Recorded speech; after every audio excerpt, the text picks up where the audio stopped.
Now I'd like to introduce you to today's presenter, Steve Swink.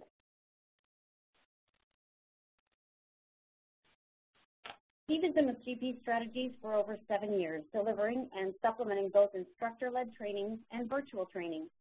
He also worked in adult learning for over 17 years, serving in various roles at area community colleges, developing and delivering customized software training programs.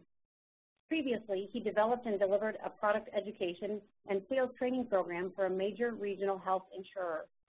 Steve holds both bachelor's and master's degrees in business administration from the University of Tennessee at Chattanooga.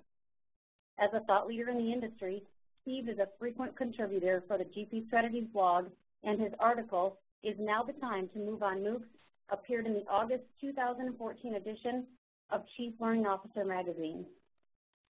With that, Steve, I'd like to turn the session over to you.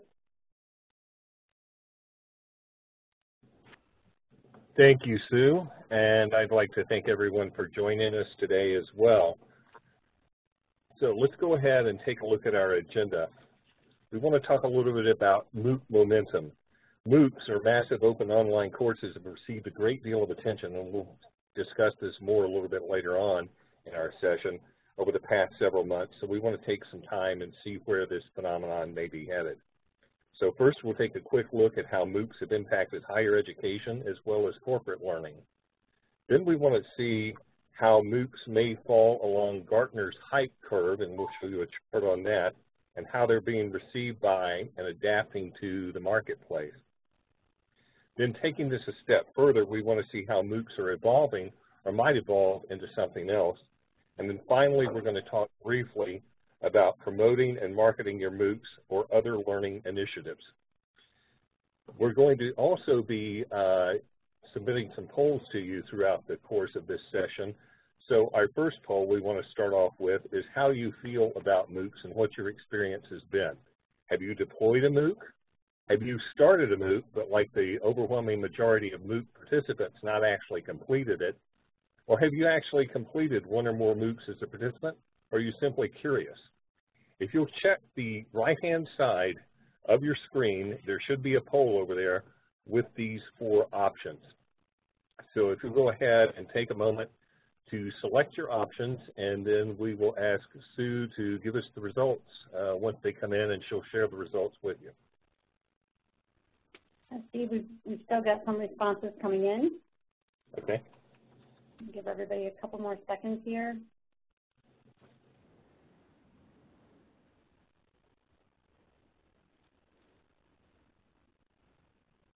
All right. A couple more.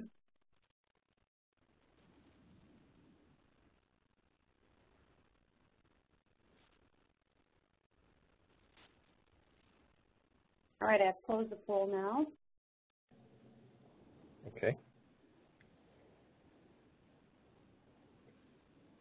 We should see our responses here in just a moment.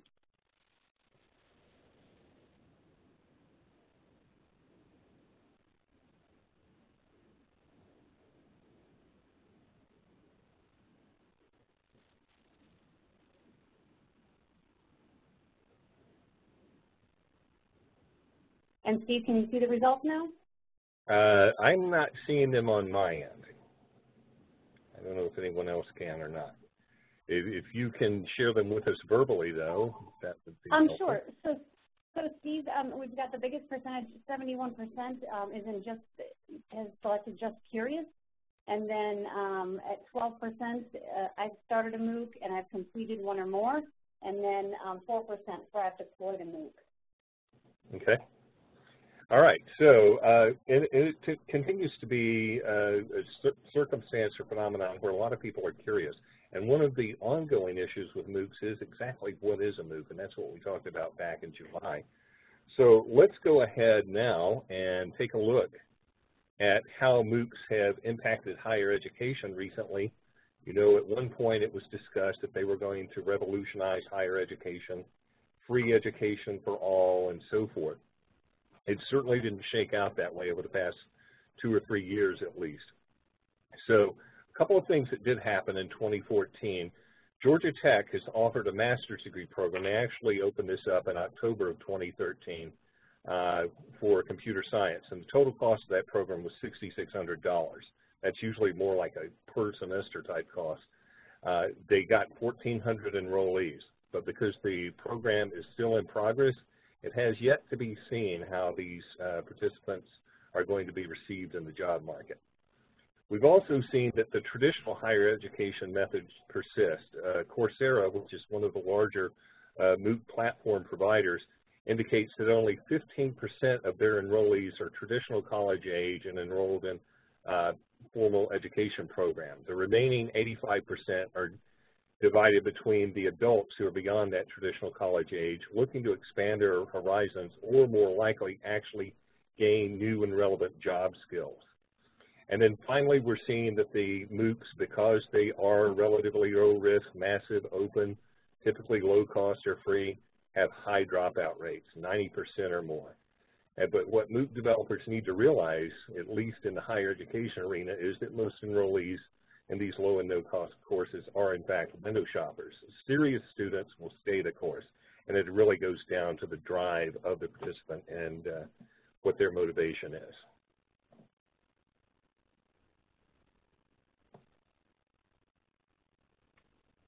So in the corporate world, we're seeing that MOOCs are having an impact there as well. There are currently over 350 companies within the past year that are paying a couple of these MOOC providers, Coursera and Udacity, to identify the best and brightest students, again, going back to those that drive and complete the MOOCs, and use them as possible job candidates.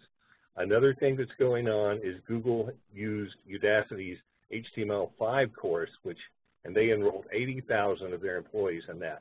So this is a prime example of using a MOOC for workforce training. We're also seeing that certain companies sponsor or at least encourage enrollment in MOOCs as a way of professional development. Many courses, or many employers rather, will do this for career development purposes, but not all companies necessarily will give credit for MOOC completion.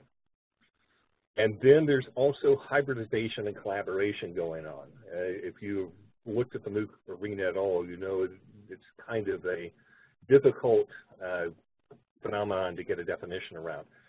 So one of these types of MOOCs involves collaboration, and there have been over 100 companies in the past year that have used the University of Virginia and Coursera's platform called CourseSolve as a tool to find real-life business problems.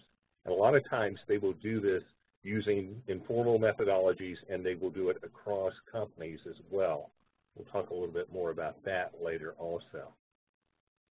So the next thing we want to take a look at is the hype curve. If you've looked at technology at all in the past few years, the IT group Gartner had come up with this hype curve about how something new will come out, the latest shiny toy, a tech trigger, and everybody thinks it's going to be the results of solving everything that's out there. And you'll see that it will reach a peak of inflated expectations, or it will drop down into a trough of disillusionment. And then finally, it'll start to climb back and then eventually reach a plateau of productivity. What you're seeing on the screen right now is the typical hype curve. So let's take a look at what it looked like on Google Trends. We pulled this data on January 1st of this year, and you can see going back to about the 2006 time frame, and depending on who you ask, that's when MOOCs started, roughly in that area, and depending on how you define a MOOC, you can see that it pretty much follows along that same hype curve, where you've got the peak that took place. Basically, this lasted for a couple of years through mid-2006, about through 2008 or 2009, and then it went into that trough of disillusionment. And then in 2013, we saw it start to climb back up as we were reaching those plateaus of productivity, and as you can see, it's basically a bumpy ride. Again, what this graph is representing is essentially the hits that came up on MOOCs and the news articles that appeared on Google. So you can see it does continue to have interest in the marketplace. Then we want to talk a little bit about maturing MOOCs. So what's happened to MOOCs? Initially, MOOCs, as we mentioned earlier, were designed to give free education to all, or a very low-cost education to those that typically couldn't get to it. But what it's turned out to be is people are basically shopping for snippets. They go in, they pick what they need, they cherry pick the knowledge, and then they drop out. Perhaps some of you have done this as well. I know we had, I think, about 12% in that initial poll. And so it's somewhat comparable to textbooks where basically they're getting the information that they need from the MOOC and then moving on.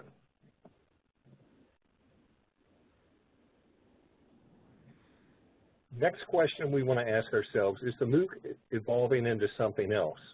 Initially, MOOCs started out as lectures, basically professors, university professors, recording their lectures and posting them on YouTube or a similar type platform, and listeners just listening back to them.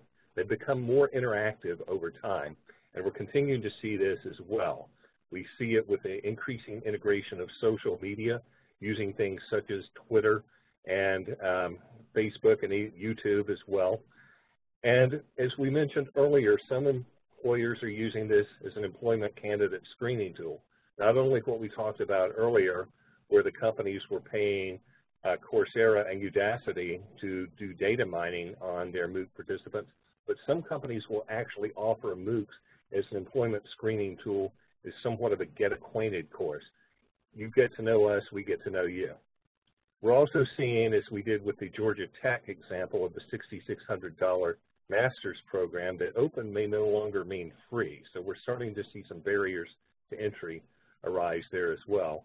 And as we mentioned earlier, it's maturing from the lecture-laden videos that started to more interactive and collaborative, the collaborative example being the CourseSolve tool developed by Coursera and the University of Virginia. So how do you market your MOOC? A lot of times within corporate settings, you're going to have a captive audience anyway, but coercion doesn't necessarily lead to engagement. So there are different things that perhaps you can deploy to increase interest in and engagement in the MOOCs. One of these includes goodwill gestures of sorts. Sometimes MOOCs have also been leveraged to go to customers and prospects as well. An example would be Bank of America giving financial literacy courses out.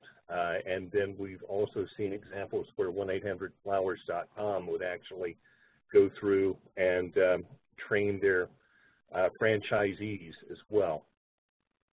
You also want to increase engagement by telling your participants what's in it for them.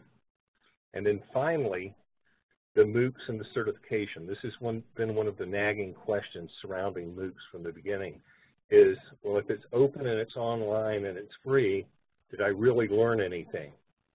So there's an increasing tide to actually have valid certifications against some actually challenging assessments within the MOOCs to prove that the participants actually got something for their time and involvement.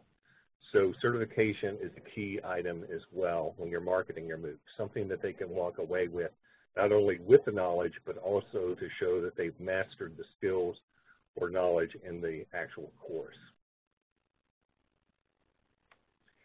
So how have MOOCs evolved over time?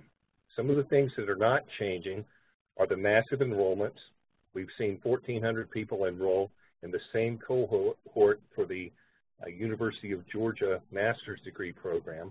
We continue to see high dropout rates, particularly with those lower cost or no cost MOOCs.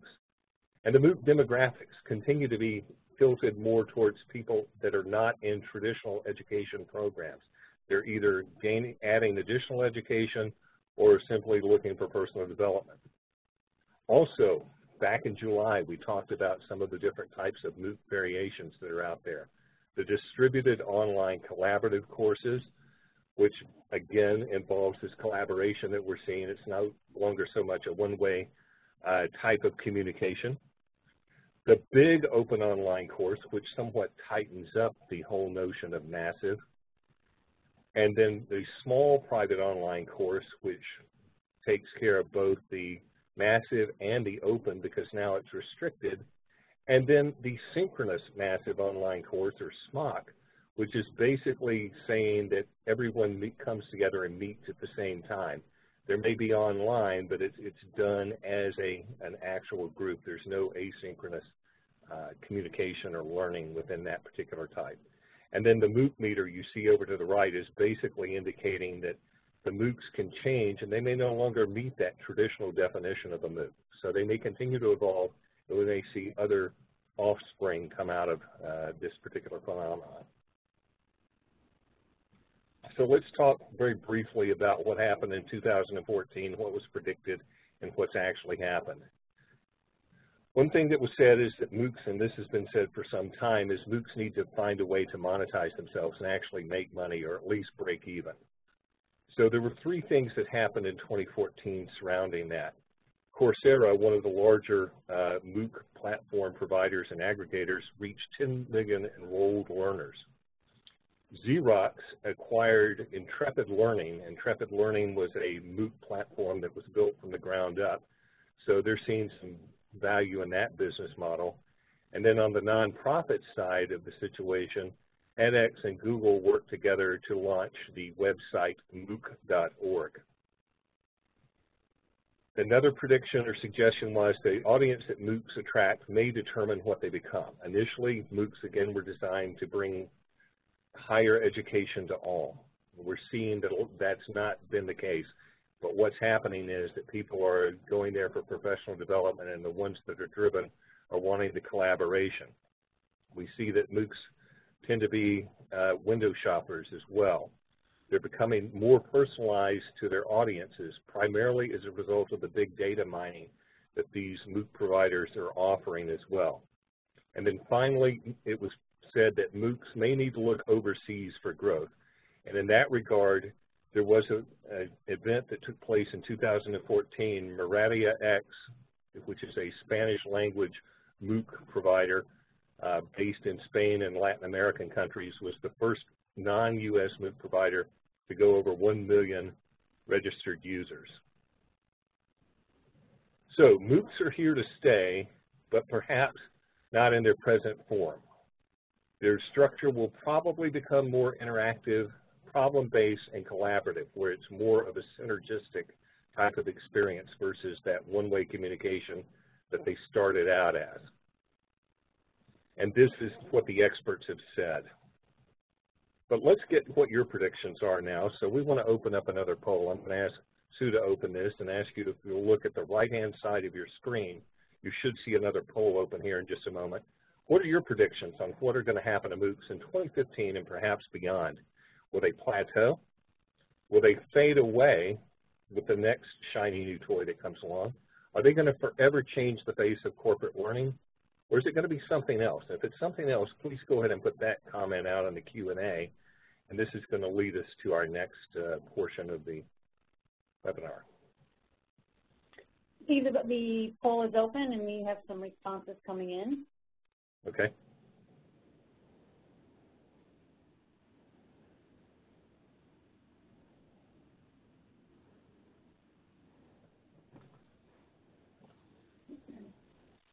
Give it a couple of more seconds here.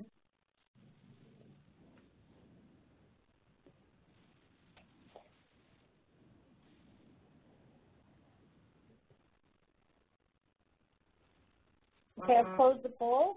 We should have results in just a moment.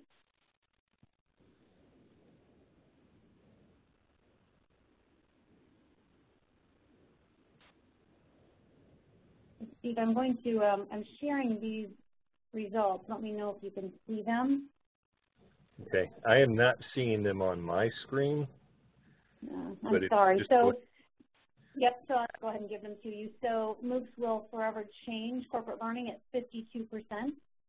MOOCs will plateau at 39%. We had 7% select other, and 2% select MOOCs will fade away. Okay. All right, so a little over half think they are going to have a significant impact. So let's go ahead and talk briefly, because I know we're running short on time here, about the summary and key takeaways. And as our audience has agreed here, they're going to continue to be a learning trend for the upcoming year. So if you're considering doing a MOOC in your organization. Some things to consider if you've not already done so. And we've had about 12%, if memory serves correctly, that maybe had actually deployed or been involved in one. Go ahead and enroll in a MOOC. There are plenty of them out there to gain that learner's perspective firsthand. Also, take a look at encouraging your employees to enroll in MOOCs and conduct focus groups, kind of poll them as they go through the process throughout and after the experience. And if you do decide to try a MOOC, start small with one of the other types or variations of MOOCs, such as the small private online course or the big open online course, which puts some of the restrictions around that massive. And then finally, consider a co-opetition or collaborative experience with others in the industry, as we saw with the CoreSolve. And there are other platforms out there as well where you can actually collaborate and have a consortium, if you will, of other employers. So with that, we'd like to go ahead and open things up to questions now. And if you have your questions, and again, I know we're running short on time, please go ahead and post those in the Q&A panel. And Sue, if you will watch these coming in. Very good. Thank you, Steve, for the great presentation. We only have a few minutes left after we're over, just a couple of minutes. So if you have a question, please enter it into the Q&A. And if we don't answer it here, again, Steve will answer those questions in a blog post, and we'll send you the link when we send you the recording for this webinar. So Steve covered a lot in the 20 minutes, and there's still a lot more information to discuss. So we encourage you to continue the conversation with Steve. His contact information is available in the slide deck, and we'll send everybody a link to that blog post where we'll address some of the questions we don't get to. I would also like to remind you that the recording and the slides from today will be sent to the email address you provided within 48 hours. And Steve, it looks like we have a few questions coming in. Okay. The first one is, how do you see MOOCs becoming more customized? Probably they're going to become more customized in terms of increasing the social media, becoming more collaborative, using platforms perhaps internally, such as SharePoint as well, and essentially becoming more dynamic by integrating the user and creating that synergistic learning experience. Very good. And here's another question. Do you feel more and more companies are using or will use MOOCs as a means of replacing traditional ILT or online training, for example, leadership training? Well, there are companies out there, Adobe and McAfee among them, that are using them for things like onboarding in that regard. And to some degree, the jury is still out on those because of the results. Again, companies are going to have those captive audiences, but if you make those MOOCs customized and engaging, it's going to create a better experience. So I believe, again, they're here to stay. As we saw on the hype curve, we're reaching that plateau now. They're not the answer to everything, but they are still effective in certain platforms and areas. All right, and just one last question, Steve. We've got several, so you'll have to address them again in the blog post. But we've got some great questions coming in. So again, if anybody has a question, please submit it into the Q&A, and we will definitely address it. But the last question for you, Steve, is there a way to experiment with MOOCs? Yes, if we go back to what we were talking about earlier in terms of experimenting, go to MOOC.org, go to any of the major MOOC providers, which we can furnish you those in the blog as well, or simply search for MOOCs and find one that suits your fancy. It's basically, there are topics out there on virtually everything in terms of going through, seeing what it's like. In terms of experimenting with it internally as well, you can go through and, as we say, you don't necessarily have to stick to the textbook definition of a MOOC. You can basically make this material available universally, and as we saw, the different variations that are out there. Great. Steve, thank you again for your presentation today. And we're about 5 minutes over, so thank you to everyone who attended for your time and attention. We hope you'll join us again for our next 2015 Learning Trends Series webinar on portability, meeting the training and information needs of a mobile workforce, being held on January 15th, so a week from today. This will be our second of 4 sessions in January focused on the learning trends. For GP Strategies, I'm Sue Martin. Have a great day.